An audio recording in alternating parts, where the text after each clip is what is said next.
با مدرد بیربار قلعه نجارای شهر کابل است که ویدیوش رو گذاشته نشد شد. میتونین بیننده ایش باشین که قلعه نجارا را خودش دیدیم. روز نمیخوایم قلعه نجارا رو ببینیم دوستان عزیز، میخوایم ما سلو بریم طرف خشتوختیف شهر کابل. در ادامه ویدیو دیگه من حتی خودم چندین بار که دستم برام یا پایم یا هر چیزی که بوده یه چیزی که سوند آمدیم یه چند خاطرهای خوش آدم نمیتونه دوش داشته باشه، چون که چیغ آدم هم میکشه و وقتی که دست درد میکنه دیگه میگیرش تا بالایش میکنه، چیغ آدم هم میکشه تا بالاخره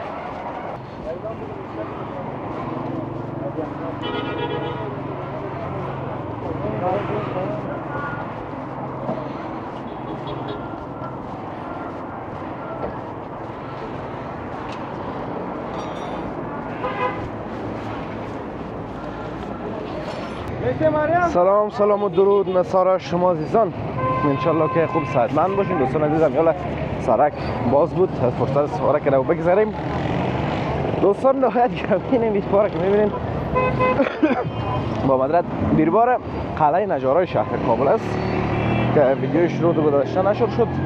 میتونین بیننده ایش باشین که قلعه نجارا را خودش دیدیم. روز نمیخوایم قلعه نجارا رو ببینیم دوستان عزیز، میخوایم ما سلو بریم طرف خشتوختیف شهر کابل. در ادامه ویدیو دیگه همراه ما باشین دوستان نهایت گرامی. ویدیو جالب و زیبا هست.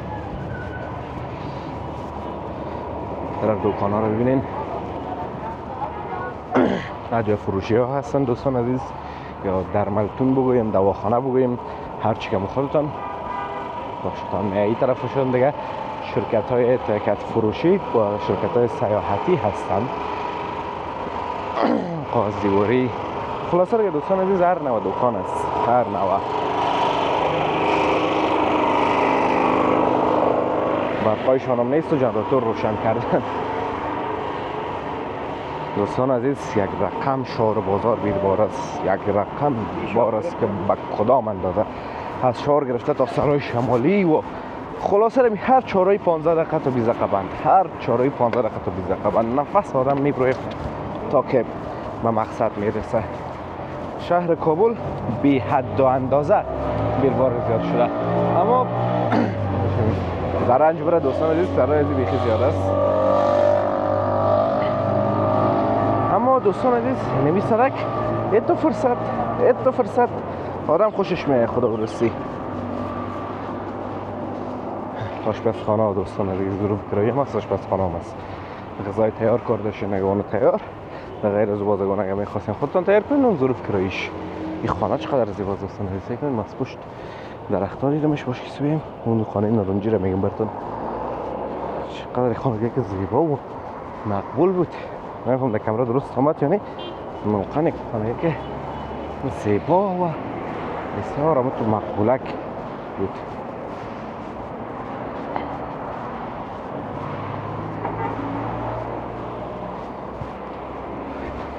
اینجاش تو دوستان عزیز فرصت است، ما به این حیران هستم. اون تامیال که اینجا رسیدیم تقریبا صبح حرکت کردیم از خانه طول دیگه نزدیکای چاشت است، هنوز چاشت نشده ما اینجا رسیدیم. یعنی با این حد بیربار است کابل. اینا هم ببینید که نه پخته دارن.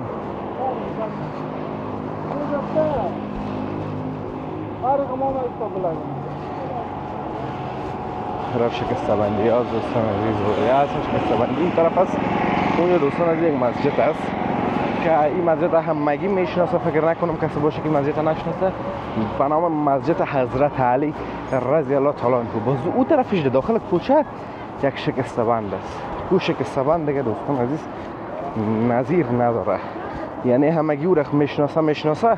کارش واقعا یک کار بسیار خوب است و بسیار کارش نتیجه میده.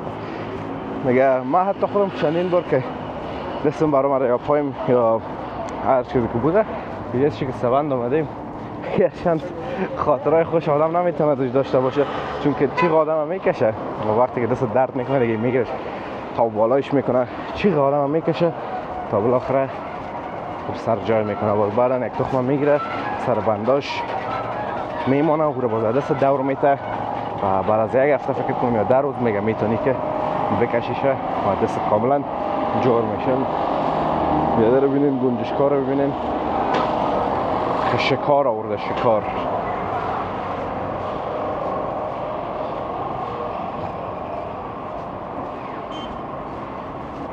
این طرف هم دوستان عزیز خانه های مسکونی هست، آپارتمان های مسکونی. کوچه ها رو ببینین دوستان عزیز، کوچه های خیرخانه تمامشون تو قیر شده، زیبا و همون منظم و مقبول.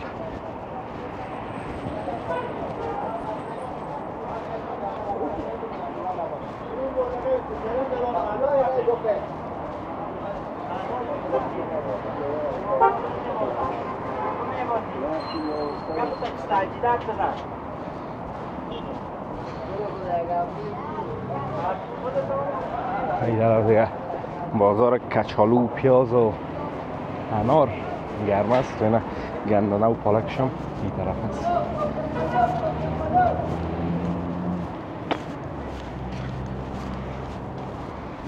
این ساختمان هم دوستان از دفعه قبل دیدیم، این هنوز کارش تکمیل نشده. هنوز تکمیل که تو قدر حتی پیش نرفته.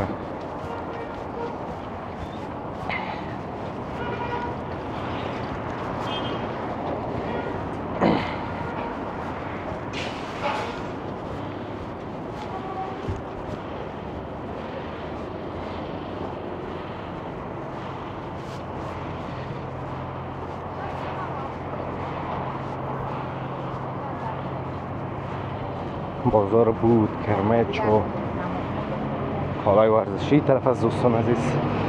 میگه بوتا بوتکای لیلامی و بوتای ارزانبایی است این طرف.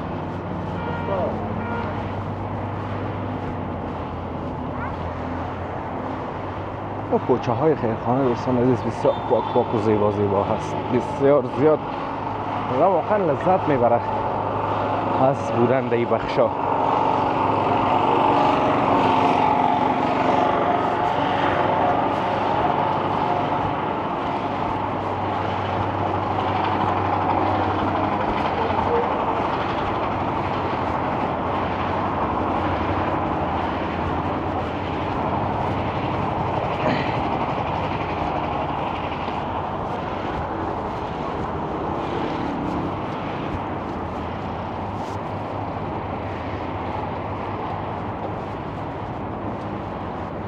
سالن اسلامی هست کننده کجاست دوستان؟ سالن اسلامی منزل دو.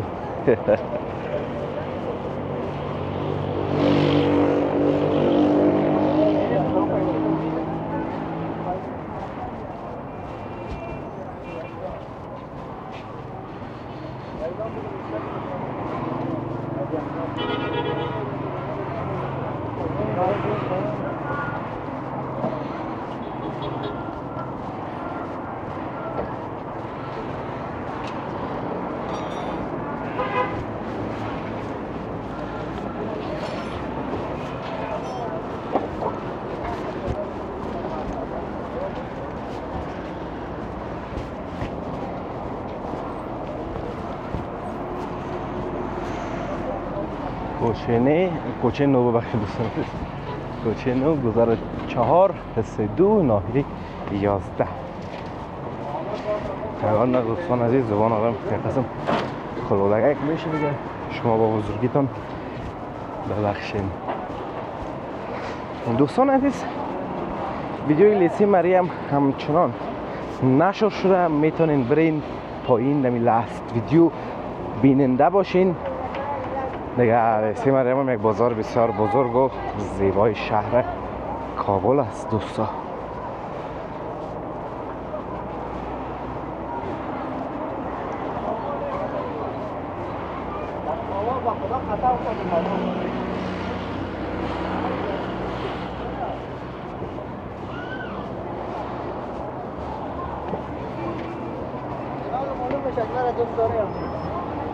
انواع نودل چیزی که بخواین نخواین دوستان از پیدا میشه. نودل ها رو ببینید رنگ و رنگ، از این نودل های ژاپنی در فروشگاه های بزرگ و خوبش پیدا میشه. خب به هر صورت دوستان عزیز براتون از ویدیو خوشتون آمده باشه، ویدیو لذت برده باشین، ویدیو رو لایک کنین، در کانال همچنان سابسکرایب کنین تا ویدیوهای بعدی همایتون رو والله متعال پاک و بی‌نیاز میسپارم. روز روزگار خوب خوش داشته باشین. در پناه حق باشین. الله حافظ و مددگار همه ایتان.